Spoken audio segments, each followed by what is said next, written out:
Olá, começa agora o panorama desta quinta-feira. Estamos direto do Fórum Econômico Mundial para a América Latina, aqui de São Paulo. Hoje, nesta cobertura especial da TV Cultura, a emissora oficial do evento, nós vamos falar sobre o problema da má nutrição em países latino-americanos.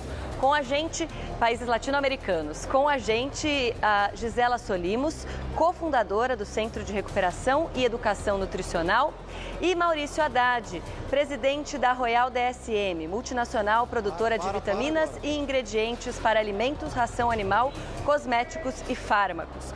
Você também pode participar dessa conversa, mande suas dúvidas e comentários pelo Facebook e pelo Twitter, usando a hashtag Panorama TV Cultura. Antes da gente começar a nossa conversa, vamos ao vivo falar com o repórter Ricardo Ferraz, que nos conta o que aconteceu ao longo dessa manhã. Boa tarde, Ricardo. Boa tarde, Adriana. Boa tarde a todos. Olha, nós tivemos várias mesas redondas, conferências e palestras aqui hoje pela manhã no Fórum Econômico Mundial a respeito de assuntos que não estão diretamente ligados à condução da política macroeconômica do país, mas que interferem diretamente no desenvolvimento de diversas nações ao redor de todo o mundo. Como, por exemplo, palestras e mesas redondas sobre agricultura, tecnologia, segurança, urbanismo. Um dos temas mais debatidos aqui no Fórum é a questão do futuro das metrópoles, como fazer para criar cidades inteligentes nessa era que está sendo chamada de quarta era da Revolução Industrial. Também temas ligados à saúde, com a presença inclusive do governador de São Paulo, Geraldo Alckmin, e até mesmo corrupção.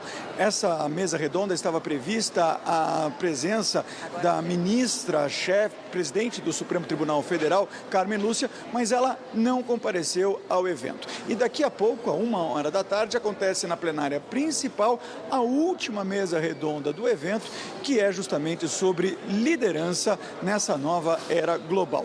E o Fórum Mundial, o presidente do Fórum se comprometeu a fazer o evento a cada 2 anos aqui no Brasil, sendo ele sempre voltado para a América Latina. Ou seja, Adriana, em 2020 tem mais. Voltamos com vocês aí no estúdio.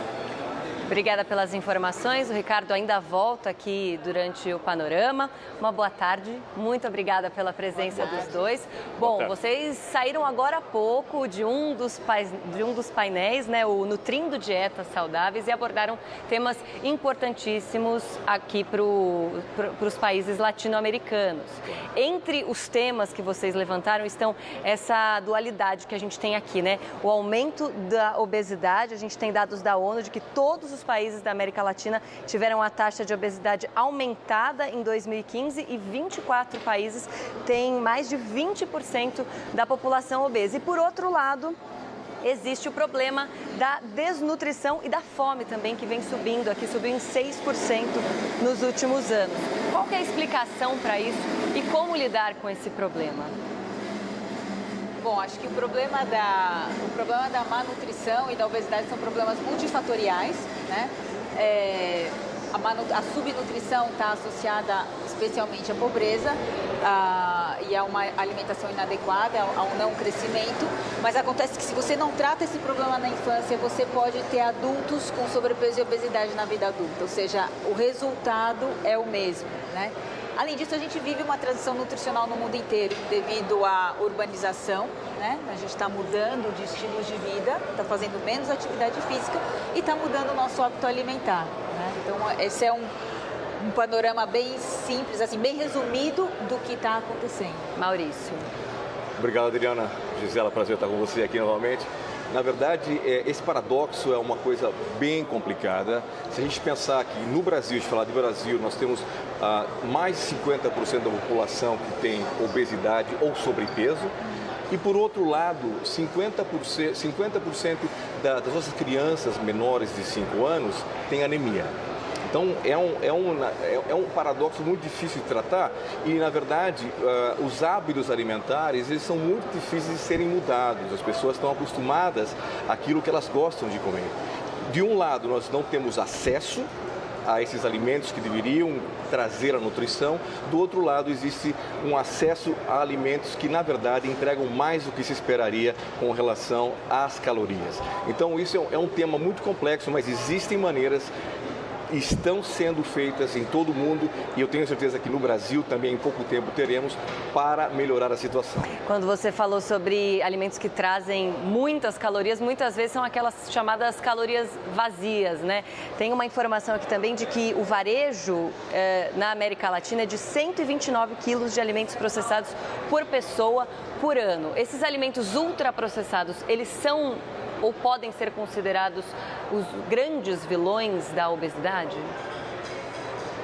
Eles têm um papel importante, né? Mas eles também vêm responder a uma condição de vida, a um hábito de vida característico dos grandes centros urbanos. A correria, por exemplo, que nos obriga às vezes a comer em qualquer lugar onde encontra ou nem comer às vezes. O processamento de alimentos, ele existe há muitos anos e a tecnologia vai avançando. Eu acho que hoje a gente consegue entregar leite para as crianças por causa do processamento. Então a gente tem que diferenciar um pouco do que é o alimento processado. Logicamente que alguns ingredientes que fazem parte desses alimentos, como açúcar principalmente, eles trazem muita caloria. Então, dependendo de como é balanceado e desenhado esse produto, ele pode sim fazer parte e ter um papel muito importante nas famosas calorias vazias. No último mês de fevereiro, o jornal americano Financial Times divulgou um dado de que as empresas gigantes, produtoras de alimentos processados, refrigerantes, elas tinham tido uma queda muito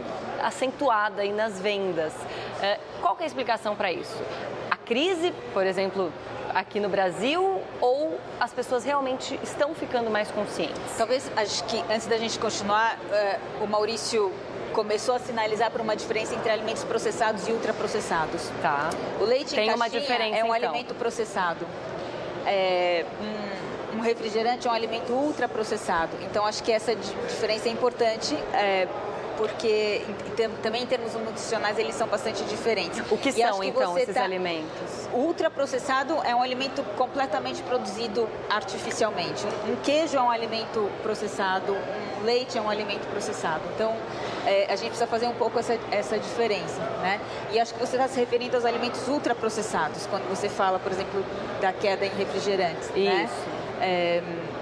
Eu acho que pode ter a ver com a crise, mas eu acho que as pessoas também estão crescendo numa consciência. Acho que a gente está fazendo uma transição. Os alimentos ultraprocessados, eles têm um aspecto aspiracional, né? As pessoas, nas comunidades mais carentes, você quer oferecer um refrigerante para uma visita que vem na sua casa com uma coisa de melhor qualidade, né? Estava na nossa mesa, a pessoa da Colômbia dizia que as pessoas na Colômbia, elas compram refrigerante na Guatemala, elas compram refrigerante porque eles são mais caros e, portanto, elas acham que são de melhor qualidade. É um sinal de status também, de repente?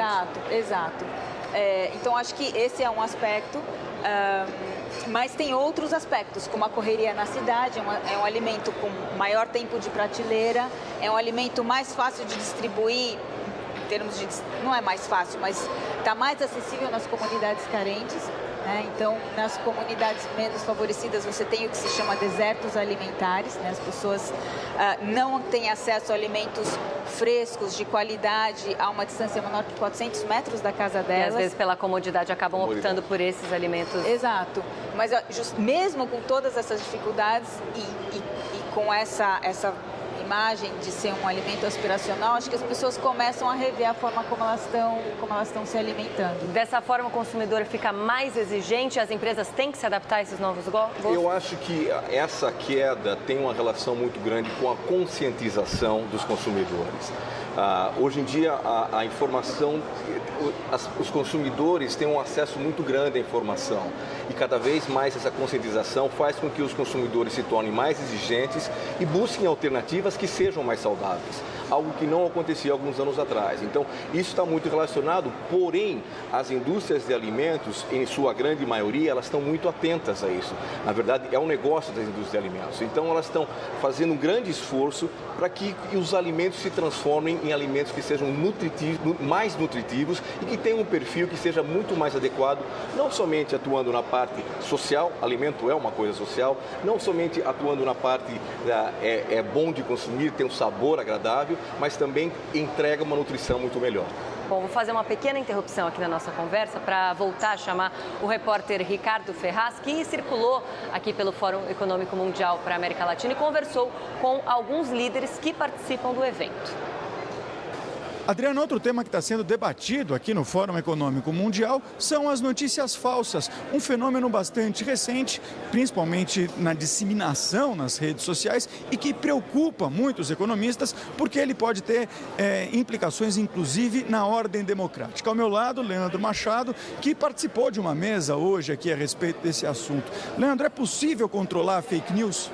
É possível sim, e se a gente olhar, a semana passada, por exemplo, alguns estudiosos do MIT, uma renomada universidade americana, lançaram um estudo, eles analisaram o comportamento de 3 milhões de usuários no Twitter durante 2 anos. E chegaram a uma conclusão assustadora, na verdade. A maior fonte de fake news, a maior fonte de notícias falsas, não são máquinas, não são os bots, como as pessoas chamam, são as próprias pessoas. Então, eu acredito que a abordagem para se tratar a questão de fake news, e eles trazem isso no estudo, seja uma abordagem de educação, de ciência do comportamento, para a gente ver por que as pessoas transmitem tantas notícias falsas. Por que as pessoas replicam essas notícias falsas? Isso, sem dúvida, é uma ameaça para a democracia, isso, sem dúvida, interfere nas eleições e o remédio aí, mais uma vez, vai ser muita educação e muito treinamento, muita conversa com as pessoas para que a gente possa passar dessa fase das fake news em uma eleição ou mesmo em nossas democracias. Muito obrigado pela sua participação aqui no Panorama, Adriana. Obrigado pela sua participação aqui no Panorama, Adriana. Obrigada, Ricardo. Bom, continuando a nossa conversa, nosso tema aqui é nutrição, mas a gente pode fazer uma associação com a questão da informação. A gente sempre fala que as pessoas têm que estar bem informadas, mas hoje a gente percebe um excesso de informação que acaba desinformando as pessoas. De que forma que isso pode atrapalhar a questão da nutrição aqui no nosso país? Veja bem, Adriana, não é só o fake news, ele não ataca somente a nutrição, ataca tudo. Nesse sentido, em Davos, no começo do ano, foi discutido o nível de confiança, onde as pessoas têm maior confiança, e fica muito claro que as pessoas estão voltando às fontes originais de informação. Há 2, 3 anos atrás, todo mundo utilizava como fonte de informação a internet e agora as pessoas estão voltando mais para os jornais tradicionais. Logicamente, do ponto de vista de nutrição, é muito difícil, primeiro, porque a ciência avança muito rapidamente e, segundo, você também tem fake news na parte de nutrição. Então, eu acho que nessa revolução de comunicação e de transparência que está acontecendo, estamos chegando num ponto em que a informação vai ser um pouco mais objetiva e mais verdadeira, porque não dá para a gente viver sem transparência e menos no setor de nutrição. E muitas notícias sobre alimentação saudável, elas sempre associam ao componente nutricional do alimento, a quantidade de cada componente que a gente precisa consumir por dia, e as pessoas acabam ficando muito focadas naquilo. O meu prato tem 30 gramas de gordura, 45 de proteína, e perdem aquela relação afetiva, aquela relação emocional e o prazer em comer. Isso também acaba afetando a nossa alimentação? Eu acho que você está trazendo um bom ponto, porque assim, alimentação significa com nutrição da minha pessoa, né? E a nutrição acontece de várias formas, inclusive fisicamente, que é através do alimento. Isso significa eu estar atento com aquilo que me faz bem, com aquilo que eu preciso em algum momento, né? Em algum momento eu posso precisar mais carboidrato, mais açúcar, porque eu estou fazendo muita atividade física. Em outro eu posso precisar mais vitaminas ou mais proteínas, porque o meu corpo está demandando isso. Então, eu acho que... retomando um pouco a questão da informação, é importante a gente ir atrás da informação de fontes confiáveis, né? Eu acho que a gente tem aí muitas alternativas, entidades, o CREM trabalha com isso, ou sistemas de saúde, profissionais responsáveis, né, que podem ajudar. mas ao mesmo tempo comparar isso para as necessidades que eu estou vivendo nesse momento. Acho que tem que ter essa combinação. Trabalhar a boa nutrição implica reconquistar uma harmonia total na minha vida que a gente foi perdendo nessa loucura da vida urbana que a gente está vivendo hoje. Mas talvez a gente não precise recuperar um pouco do prazer na alimentação, no sentido, o meu corpo ele pede um carboidrato, mas às vezes eu tô com vontade, eu posso traduzir isso como, eu tô com vontade de comer um pedaço de pão. As pessoas estão muito ligadas nos nutrientes ou realmente tem que ser assim? Quando ele pede e você come o que ele pede, te dá muito prazer. Então, acho que não tem essa dissociação, não existe a dissociação entre aquilo que você está necessitando e o prazer, porque é altamente correspondente, é fisicamente correspondente, entendeu? E aí é que você vai encontrando o equilíbrio, porque o risco que a gente corre nessas dietas, muitas dietas que estão disponíveis, é que você só come um produto, só come outro produto, restringe vários, restringe muitas coisas, né? Isso não é adequado, né? Como tudo na vida, a alimentação exige um equilíbrio e uma composição das várias coisas, inclusive da hidratação, tomar muito líquido e daí para frente. Maurício. Eu diria que é um equilíbrio muito fino. Na verdade, volto a insistir que a alimentação é uma coisa social. É uma coisa muito importante, que existe um vínculo emocional muito grande com isso. E se a gente partir somente olhando para o lado da ciência, eu tenho a impressão que isso não funciona. Então são as duas coisas, balancear os dois e desde que a gente nasce, né, com o leite materno já começa essa conexão emocional e isso vai continuar. Eu acho que nós como seres humanos vamos ter essa conexão emocional e precisamos ter um pouco de cuidado e não trazer essas, eu diria até modismos, né? Que vêm a cada momento tão perto, né? E sempre entender o que é bom, buscar esse entendimento, mas não esquecer que a gente tem que ter prazer com os alimentos também. Agora, o preço dos alimentos saudáveis. Muita gente reclama que eles são muito mais caros e por isso acabam optando, em vez de comprar uma fruta, comprar aquela bolacha recheada. É verdade? Em parte isso é verdade ou não? Se a gente colocar lá na ponta do lápis, realmente ter uma alimentação saudável é inclusive mais barato? Ter uma alimentação saudável é mais barato, né? A gente tem uma oficina lá no CREM, né, onde a gente vai com a família no supermercado e com as crianças e eles compram, fazem o carrinho de alimentos, os alimentos que eles estavam acostumados, talvez muitos ultraprocessados e depois um carrinho do que aquilo que eles entenderam que é uma alimentação mais adequada, que eles estão mudando os hábitos. Essa experiência mostra que o carrinho mais saudável é metade do preço do que o carrinho que as pessoas estavam habituadas a consumir. Incluir as crianças nessa dinâmica é importante, né? Não adianta falar que ela tem que fazer aquilo, tem que mostrar e fazer com que elas participem, né? Fundamental. A gente fala muito de educação, né? Mas educação não só aquilo que é para você aprender na escola. Acho que existem várias maneiras. Hoje em dia as crianças estão completamente ligadas à internet, então existem várias maneiras de uma boa educação, incluindo as crianças, é importante e está mais que comprovado que se nutrir bem não é caro. Então, acho que esse é um tabu, as pessoas utilizam muito isso como uma forma de defesa, mas se nutrir bem não é mais caro. Bom, daqui a pouquinho então a gente continua nossa conversa, a gente vai para um rápido intervalo e voltamos já.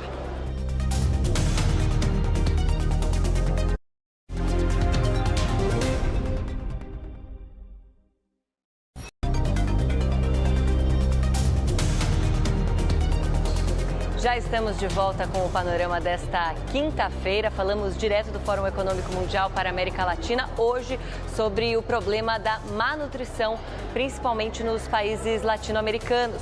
Com a gente estão Gisela Solimos, cofundadora do Centro de Recuperação e Educação Nutricional, e Maurício Haddad, presidente da Royal DSM, multinacional produtora de vitaminas e ingredientes para alimentos, ração animal, cosméticos e fármacos. Você também pode participar dessa conversa, mande suas dúvidas e comentários pelo Facebook e pelo Twitter, usando a hashtag Panorama TV Cultura. E ainda sobre esse tema da alimentação, agora a gente vai falar com o repórter Ricardo Ferraz de novo, que traz um tema muito importante, que é o desperdício e reaproveitamento de alimentos. E para a gente aprofundar um pouco nesse tema da nutrição, Adriana, eu estou aqui ao lado do Davi Hertz, que é fundador da Gastromotiva, uma ONG que trabalha com gastronomia inclusiva. Ele também está participando aqui do Fórum Econômico Mundial e ele vai contar um pouquinho para a gente o que significa, afinal de contas, inclusão com gastronomia. Bom, a gente tem uma organização social, uma ONG, há 12 anos e a gente começou capacitando pessoas de baixa renda para o mercado de trabalho. Ao longo desses 12 anos a gente já formou mais de 4.000 pessoas, então você vê esse tema da educação que prepara para o mercado, principalmente o mercado de hospitalidade, que atende 60% dessa área de serviço. A gente apoia empreendedores de baixa renda e a gente trabalha com a educação alimentar, principalmente de famílias que precisam, que às vezes estão passando fome. Então, na verdade, a gastronomia social é aquela que combate a pobreza, a fome, a má nutrição e a desigualdade social. Aqui no Fórum Econômico Mundial, a gente está com uma ação piloto que é, junto com o Hyatt, com o chefe da cozinha do Hyatt, a gente trabalhar em cardápios também inclusivos. Então a gente tem 9 dos nossos alunos preparando entradas, pratos principais, só com o que seria sobras da cozinha central, a gente já resgatou 130 quilos. E o poder dessa mensagem, né, a gente estava pensando que é uma inovação, mas na verdade é a norma, né? As famílias trabalhavam assim, então a cabeça do chefe é como ser mais sustentável e socialmente engajado. Muito obrigado, Davi, pela sua presença aqui no fórum. Voltamos com vocês aí, Adriana. Obrigada, Ricardo. Bom, dados da ONU Meio Ambiente falam que mais da metade do lixo que a gente produz aqui na América Latina é de material orgânico. Entre esse material orgânico tem restos de alimentos que a gente considera lixo, mas, como a gente viu, muita coisa poderia ser aproveitada no prato. Aliás, acho que a maioria das coisas, né? Por que a gente tem esse hábito de tacar no lixo a casca, descascar os alimentos? Como que a gente muda essa cultura de desperdício tão grande que a gente tem aqui? Bom, eu acho que é um problema complexo, acho que é cultural, né? Varia um pouco de região para região, tem regiões que aproveitam os alimentos integralmente, né? E eu acho que é uma questão educativa de saber, também a população saber que aquilo se pode comer ou não. Além disso, a questão da casca é um tiquinho mais complexa porque a gente tem a questão dos agrotóxicos, né? Então, muita gente tira as cascas justamente para lidar um pouquinho com esse problema. Mas a gente também precisa lembrar que o desperdício de alimentos é uma parte na residência, mas tem uma grande parte que acontece no campo e no transporte, no sistema de distribuição, né? Se a gente conseguisse resolver esse problema, além de mais nutridos, a gente economizaria também. Totalmente. Né? Infelizmente, esses dados são alarmantes. Não são só dados da América Latina, mas mundialmente, 33% dos alimentos vão para o lixo. Desses 33%, 46% é da parte da colheita e 54% na industrialização e na distribuição. Nós somos muito honrados de ser parceiros do Davi, que acabou de falar, da Gastromotiva, porque ele está trabalhando numa causa muito importante, que é você reutilizar os alimentos, mas não só isso. Mais importante que reutilizar os alimentos é a parte educacional. O que ele tem feito em relação a trazer esse conhecimento, começando com os chefes de cozinha, como é que eu posso reaproveitar, como é que eu faço desses alimentos, que sejam alimentos também que eu tenha aspiração por eles, que eu tenha vontade de comer, porque não adianta nada eu forçar que a casca seja boa ou que alguma coisa seja diferente e as pessoas culturalmente não aceitarem. Então eu concordo, educação é o caminho, mas educação num parâmetro bem amplo. Sem dúvida. Olha, a gente recebeu a participação aqui do Emerson Tirabassi pelo Facebook. Ele agradece a cobertura aqui do evento. E o José Carlos Silva, pelo Twitter, diz que a população poderia escolher seus alimentos mais nas feiras livres do que em supermercados. E aí eu aproveito para engatar uma pergunta que vem também na linha da gente educar a população, todo mundo a se alimentar melhor. Como que a gente faz, então, para conseguir em casa, pelo menos, né, manter uma alimentação saudável? Uma vez eu ouvi uma frase que é: prefira comer sempre aquilo que a sua avó reconheceria como alimento. Isso vale? Pode ser, de repente, um primeiro passo para a gente mudar a nossa alimentação? Acho que essa pode ser uma boa dica, né? Começar por aí. E E, de fato, dedicar um pouco de espaço na família, quer dizer, tem algumas dicas. A gente poder ter a hora de se alimentar todos juntos, em família, sentando à mesa. Sem o celular, né? Sem o celular, sem a televisão, né? Sem outras distrações, tendo esse momento de convivência. E gastando um pouco de energia na compra e no preparo dos alimentos, né? Acho que, considerando a vida que a gente tem nas grandes cidades.